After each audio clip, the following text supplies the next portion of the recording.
പാരീസിൻ്റെ ഹൃദയഭാഗത്തുള്ള ഈ സെയിൻറ്റ് റിവറിലൂടെ എല്ലാ കാഴ്ചകളും കണ്ടുള്ള ഈ ഒരു ഡിന്നർ ക്രൂസ് എത്ര മനോഹരമായിരിക്കുമല്ലേ. പാരീസിൽ വരുന്നവർക്ക് ഈ സെയിൻ നദിയിലൂടെയുള്ള ഒരു ഡിന്നർ ക്രൂസ് ഒരു മറക്കാനാവാത്ത അനുഭവമാണ്. ഈ ക്രൂസിലൂടെ പോകുമ്പോൾ എയ്ഫിൽ ടവറും ലോവ്രെ മ്യൂസിയവും മറ്റു ലോകപ്രശസ്തമായ പാരീസ് ആകർഷണങ്ങളും മറ്റു മനോഹരമായ കാഴ്ചകളും ആസ്വദിക്കാം. ഈ ഡിന്നർ ക്രൂസ് വ്ളോഗിലേക്ക് എല്ലാവർക്കും സ്വാഗതം.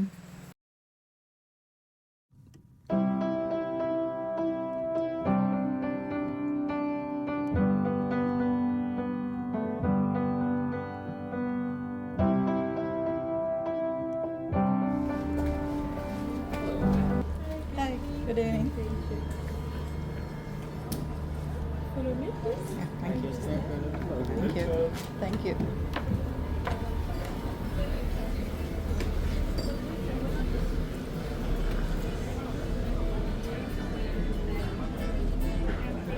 Thank you. You're welcome.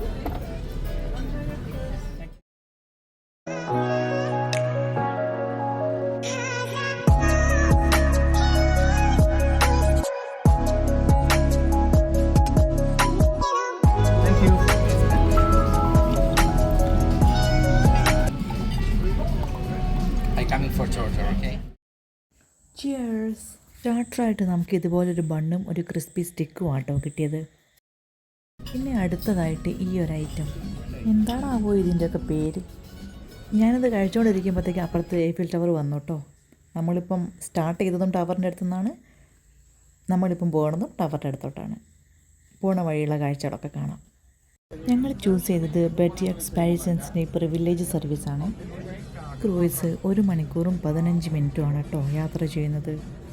Actually ഞങ്ങൾ ഡിന്നർ ക്രൂയിസ് ബുക്ക് ചെയ്തത് കുറച്ചും കൂടി പാരീസിനെ കുറച്ചുകൂടി ഇരുട്ടിലൊക്കെ കാണാൻ വേണ്ടിയിട്ടായിരുന്നു.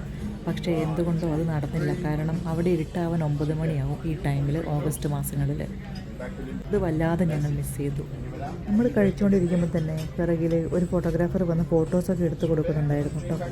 ഞങ്ങളോട് വന്ന് ചോദിച്ചു ഫോട്ടോസ് എടുത്തു തരണമെന്ന്. പിന്നെ ഞങ്ങൾ വേണമെന്ന് പറഞ്ഞു. ആദ്യം വിചാരിച്ചു അത് ഫ്രീ ആണെന്ന്. പിന്നെയാണ് $50 കൊടുത്ത് 4 ഫോട്ടോ വാങ്ങി. വേണമെങ്കിൽ മാത്രം ഫോട്ടോസ് എടുത്താൽ മതി കേട്ടോ. ഈ സെയിൻറ്റ് റിവറിൽ ആർക്കും നീന്താനൊന്നും പറ്റില്ല കേട്ടോ. കാരണം മലിനീകരണവും ഗതാഗതവും ഉയർത്തുന്ന അപകടങ്ങൾ കാരണം 1923 മുതൽ സെയിൻറ്റ് റിവറിൽ നീന്തുന്നത് നിയമവിരുദ്ധമാണ്. എങ്ങനെയാണല്ലേ ഇവർക്ക് ഈ നദിയും പുഴയും കനാലും ഒക്കെ ഇങ്ങനെ വൃത്തിയാക്കി കൊണ്ടു നടക്കാൻ പറ്റുന്നത്? ഇതൊക്കെ നമ്മുടെ നാട്ടിലാണെങ്കിലും ഒന്ന് ആലോചിച്ച് നോക്കിയേ. ഞാൻ എപ്പോഴും ആലോചിക്കാറുണ്ട്. ഈ സെയിൻ നദി വൃത്തിയാക്കാൻ പാരീസിന് $1.5 ബില്യൺ ഒരു വലിയൊരു മഴവെള്ള സംഭരണിയുണ്ട്. മലിനജലത്തിൻ്റെ അളവ് കുറയ്ക്കുകയും നദിയിലേക്ക് മാലിന്യങ്ങൾ കടക്കുന്നത് തടയുകയും ചെയ്യും. പാരീസിനെ അടുത്തറിയാൻ ഈ ഒരു ക്രൂയിസ് യാത്ര വളരെ മസ്റ്റാണ്. ഇപ്പം സമയം രാത്രി 8 മണിയായി. ഈ കാണുന്ന ഡ്രിങ്ക്സും ബോട്ടിനുള്ളിലെ തണുപ്പും പുറത്തെ ഇളവെയിലിലെ ഇളം ചൂടും എല്ലാം കണ്ട് പുറത്തേക്ക് ഇങ്ങനെ നോക്കിയിരിക്കാൻ എന്തൊരു രസമാണെന്നറിയോ. പാരീസിൽ ആരെങ്കിലും വരികയാണെങ്കിൽ ഈ ഒരു ക്രൂയിസ് യാത്ര ഒരിക്കലും മിസ് ചെയ്യരുത്. ഈ സെയിൻ ക്രൂയിസ് ഒരു ഡിലക്സ് ഡൈനിങ് ഓപ്ഷനാണ് കേട്ടോ ഓഫർ ചെയ്യുന്നത്. അതിൽ ഡെലീഷ്യസ് ആയിട്ടുള്ള 3 കോഴ്സ് ഡിന്നർ ഇൻക്ലൂഡിങ് ആണ് കേട്ടോ. നമ്മളിതുവരെ മെയിൻ കോഴ്സ് ഒന്നും ഓർഡർ ചെയ്തിട്ടില്ല കേട്ടോ. ഈ പുറത്തേക്ക് നോക്കുമ്പോഴുള്ള കാഴ്ച കണ്ടാലും മതിയാവില്ല. സത്യം പറഞ്ഞാൽ പരസ്പരം നമ്മൾ സംസാരിക്കുന്നത് വളരെ കുറവായിരുന്നു. നമ്മൾ ഫുൾ ടൈം പുറത്തോട്ട് നോക്കിയിരിക്കുകയായിരുന്നു. ക്രൂയിസ് മുഴുവൻ എൻജോയ് ചെയ്യായിരുന്നു.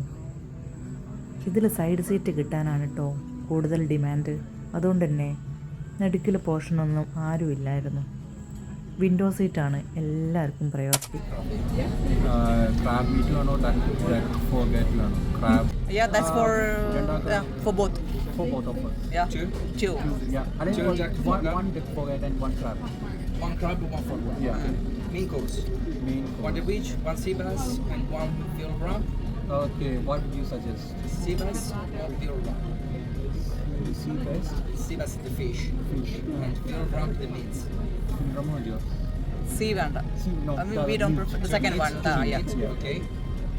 Field wrap. And this is it. Finger popcorn chocolate and strawberry bar. Fresh. Strawberry fresh. Finger popcorn. And the last one. What was the last one? This strawberry fresh. Strawberry fresh. That's The first For brioche. her, yeah. Thank you so much. Thank Yeah. you. Thank you. So like white wine or red wine? Red wine. ഇതാണ് കേട്ടോ അവസാനം ഞാൻ order ചെയ്തത്. എന്താണെന്ന് എനിക്ക് കഴിച്ച് നോക്കിയിട്ടേ പറയാൻ പറ്റൂ. ഹസ്ബൻഡിന് വളരെയായിട്ട് ഇഷ്ടപ്പെട്ടു. എനിക്ക് തോന്നുന്നു ഇത് ഡക്കിൻ്റെ എന്തോ ഒരു സംഭവം അയാൾ പറഞ്ഞായിരുന്നു, അത് മതിയെന്ന് പറഞ്ഞു. എന്തായാലും ഒന്ന് ടേസ്റ്റ് ചെയ്ത് നോക്കാം, വേറെ വഴിയില്ല. ഇതാണെങ്കിൽ ഭയങ്കര കട്ടിയുള്ള ഒരു സാധനം കേട്ടോ, അത് വലിച്ചിട്ട് അങ്ങോട്ട് കിട്ടുന്നില്ലായിരുന്നു. ഭയങ്കര ഒരു ജ്യൂസി അല്ല ഈ ടൈപ്പ്. ഇത് ഗ്രേവിയിലൊക്കെ ഒന്ന് പുരട്ടി ഒന്ന് കഴിച്ച് നോക്കാമെന്ന് വിചാരിച്ചു. ഇതെനിക്ക് ഭയങ്കരമായിട്ട് ഇഷ്ടപ്പെട്ടു. പക്ഷേ അടുത്തത് എന്തോ ഒരു സാധനം തന്നിട്ടുണ്ട്.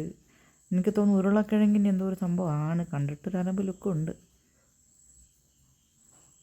എൻ്റെ മോനെ വയല് വെക്കാൻ കൊള്ളില്ല. ഡക്കിൻ്റെത് കഴിഞ്ഞാൽ പിന്നെ എനിക്ക് ഇഷ്ടപ്പെട്ടത് ഈ ഒരു സ്ട്രോബെറിയാണ്. ഇത് കൊള്ളാം. സ്ട്രോബെറീൻ്റെ അകത്ത് നട്ട്സ് ഫ്രൂട്ട്സൊക്കെ ഇട്ടിട്ട്. ഇതും കേക്ക് ഹസ്ബൻഡ് ഓർഡർ ചെയ്തത് ഒരു കേക്കായിരുന്നു, ഒരു ചോക്ലേറ്റിൻ്റെ. ഇത് നമ്മുടെ ലാസ്റ്റ് ഡെസേർട്ട് ഐറ്റമിൽ വരുന്നതാണ്.